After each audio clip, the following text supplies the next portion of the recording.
Students, आज की हमारी वर्कशीट है वर्कशीट नंबर 39 और ये क्लास 9 के विद्यार्थी के लिए है, जिसमें हम लोग सामाजिक विज्ञान भूगोल पाठ 5 प्राकृतिक वनस्पति तथा वन्य प्राणी को पढ़ेंगे।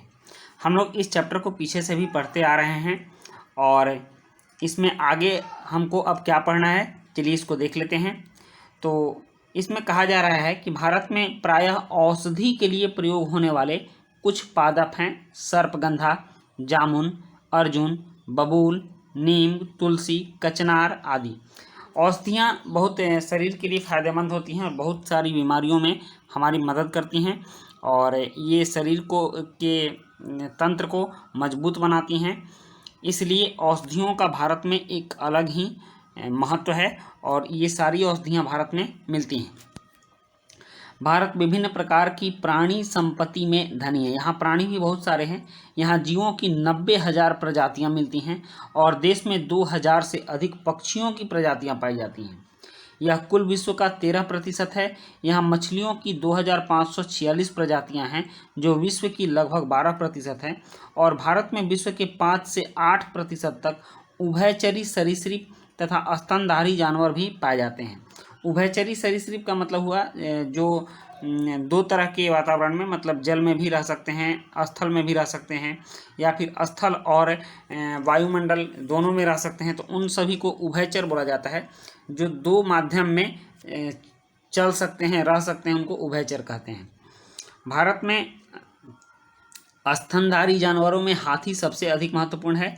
यह असम, कर्नाटक और केरल के उष्ण तथा आर्द्र वनों में पाए जाते हैं। नेक्स्ट है कि भारत में सुरक्षा अधिनियम, जीव सुरक्षा अधिनियम, जीवों की सुरक्षा के लिए एक अधिनियम बनाया गया और यह है भारत जीव सुरक्षा अधिनियम 1972 में लागू किया गया था। और भारत विश्व का अकेला ऐसा देश है जहां शेर तथा बाघ दोनों पाए जाते हैं। आप जानते हैं कि गुजरात में शेर मिलते हैं और सुंदरबन में बाघ मिलते हैं। भारतीय शेरों का प्राकृतिक वास स्थल गुजरात में गिर जंगल है। गुजरात के गिर जंगल में शेर मिलते हैं और बाघ मध्य प्रदेश तथा झारखंड के वनों, पश्चिमी बंगाल के सुंदरबन तथा हिमालय क्षेत्रों में पाए जाते हैं। भारत के नदियों, झीलों तथा समुद्री क्षेत्रों में कछुए, मगरमच्छ और घड़ियाल पाए जाते हैं। घड़ियाल मगरमच्छ की प्रजाति का एक ऐसा प्रतिनिधि है जो केवल भारत में पाया जाता है। भारत में अनेक रंग बिरंगे पक्षी पाए जाते हैं: मोर, बतख, तोता, मैना, सारस तथा कबूतर आदि। कुछ पक्षी प्रजातियां हैं जो देश के वनों तथा आर्द्र क्षेत्रों में रहती हैं।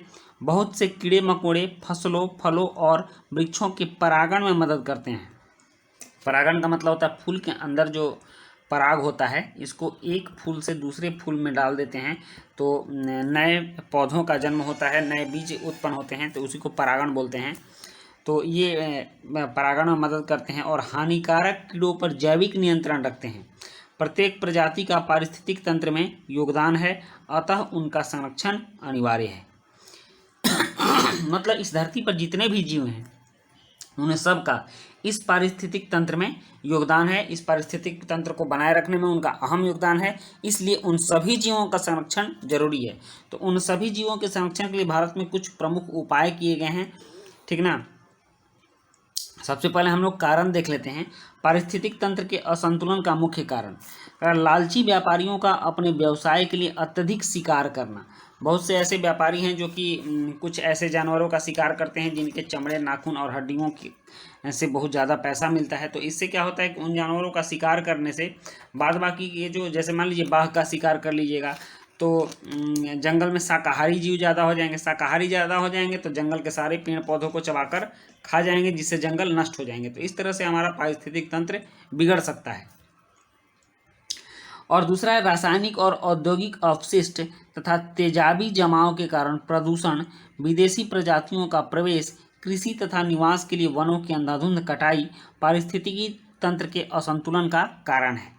और किसी भी क्षेत्र के पादप तथा प्राणी आपस में तथा अपने भौतिक पर्यावरण से अंतर संबंधित होते हैं, इसे ही पारिस्थितिक तंत्र कहते हैं। पारिस्थितिक तंत्र को समझ लीजिए, कह रहा है किसी भी क्षेत्र के पादप तथा प्राणी आपस में तथा अपने भौतिक पर्यावरण से अंतर संबंधित होते हैं, इसे ही पारिस्थितिक तंत्र कहते हैं।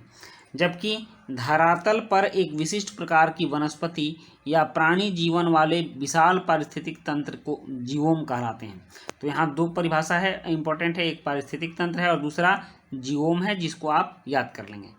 नेक्स्ट है, भारत देश में पादप पौधों को कहा जाता है। पादप और जीव संपत्ति की सुरक्षा के लिए सरकार ने कई कदम उठाए हैं। पहला कदम है, देश में 18 जीव मंडल नीचे, मतलब आरक्षित क्षेत्र, उन क्षेत्रों में किसी भी जीवों का शिकार नहीं किया जाएगा, तो उसको आरक्षित क्षेत्र बोलते हैं। तो देश में 18 जीव मंडल नीचे, मतलब आरक्षित क्षेत्र स्थापित किए गए हैं। इनमें से 10 सुंदरबन पश्चिम बंगाल में, नंदा देवी उत्तराखंड, मन्नार की खाड़ी तमिलनाडु, नीलगिरी केरल, कर्नाटक तथा तमिलनाडु, नाकरेक ग्रेट निकोबार, मानस, सिमलीपाल, पंचमढ़ी और अचनकमर अमरकंटक की गणना विश्व के जीवमंडल नीचे में, मतलब आरक्षित क्षेत्रों में की गई है। और दूसरा कदम उठाया गया है कि सन 1992 से सरकार द्वारा पादप उद्यानों को वित्तीय तथा तकनीकी सहायता देने की योजना बनाई गई है। मतलब कि जितने भी पादप उद्यान हैं, पौधों के उद्यान हैं, उनमें पैसों का निवेश किया जाता है और उनको सुरक्षित किया जाता है। बाघ संरक्षण, गैंडा संरक्षण, भारतीय भैंसा संरक्षण तथा पारिस्थितिकी तंत्र के संतुलन के लिए कई योजनाएं बनाई गई हैं, और जिसमें 103 राष्ट्रीय उद्यान, 535 पक्षी आश्रय स्थल और कई चिड़ियाघर राष्ट्र की पादप और जीव संपत्ति की रक्षा के लिए बनाए गए। तो बच्चों, ये थी आपकी वर्कशीट, और इस वर्कशीट में आपके लिए कुछ आसान से प्रश्न हैं। इन प्रश्नों के उत्तर भी हम लिखते हैं। चलिए शुरू करते हैं प्रश्नों के उत्तर। इसमें पहला प्रश्न है कि पारिस्थितिकी तंत्र से आप क्या समझते हैं। इसका उत्तर है, किसी भी क्षेत्र के पादप तथा प्राणी आपस में तथा अपने भौतिक पर्यावरण से अंतर संबंधित होते हैं, इसे ही पारिस्थितिकी तंत्र कहते हैं। नेक्स्ट, सेकंड प्रश्न है कि भारतीय जीव सुरक्षा अधिनियम कब लागू किया गया, जीवों का संरक्षण क्यों अनिवार्य है। तो इसका उत्तर है, भारतीय जीव सुरक्षा अधिनियम 1972 में लागू किया गया। माफ़ कीजिएगा, यहाँ पर पूर्ण विराम होगा, ठीक ना, यहाँ ये नहीं होगा। बहुत से कीड़े मकोड़े फलों और वृक्षों में परागण में मदद करते हैं और हानिकारक कीड़ों पर जैविक नियंत्रण रखते हैं। ठीक, प्रत्येक प्रजाति का पारिस्थितिकी तंत्र में योगदान है, अतः उनका संरक्षण अनिवार्य है। अब तीसरा प्रश्न, भारत सरकार द्वारा पादप और जीव संपत्ति की सुरक्षा के लिए उठाए गए प्रमुख कदमों को बताइए। तो इसका उत्तर है, भारत सरकार द्वारा पादप और जीव संपत्ति की सुरक्षा के लिए कई कदम उठाए गए हैं, जिनमें पहला है, देश में 18 जीव मंडल आरक्षित क्षेत्र स्थापित किए गए हैं, और दूसरा कदम है, सन 1992 से सरकार द्वारा पादप उद्यानों को वित्तीय तथा तकनीकी सहायता देने की योजना बनाई गई है। तीसरा, बाघ संरक्षण, गैंडा संरक्षण, भारतीय भैंसा संरक्षण तथा पारिस्थितिकी तंत्र के संतुलन के लिए कई योजनाएं बनाई गई हैं। और चौथा है, 103 राष्ट्रीय उद्यान, 535 पक्षी आश्रय स्थल और कई चिड़ियाघर राष्ट्र की पादप और जीव संपत्ति की रक्षा के लिए बनाए गए हैं। चौथा प्रश्न है, जीवोम से आप क्या समझते हैं। तो इसका उत्तर है, धरातल पर एक विशिष्ट प्रकार की वनस्पति या प्राणी जीवन वाले विशाल पारिस्थितिकी तंत्र जीवोम कहलाते हैं। नेक्स्ट, पांचवा प्रश्न है, जीवों और पक्षियों की सुरक्षा के लिए आप क्या क्या कदम उठा सकते हैं। तो इसका उत्तर है, जीवों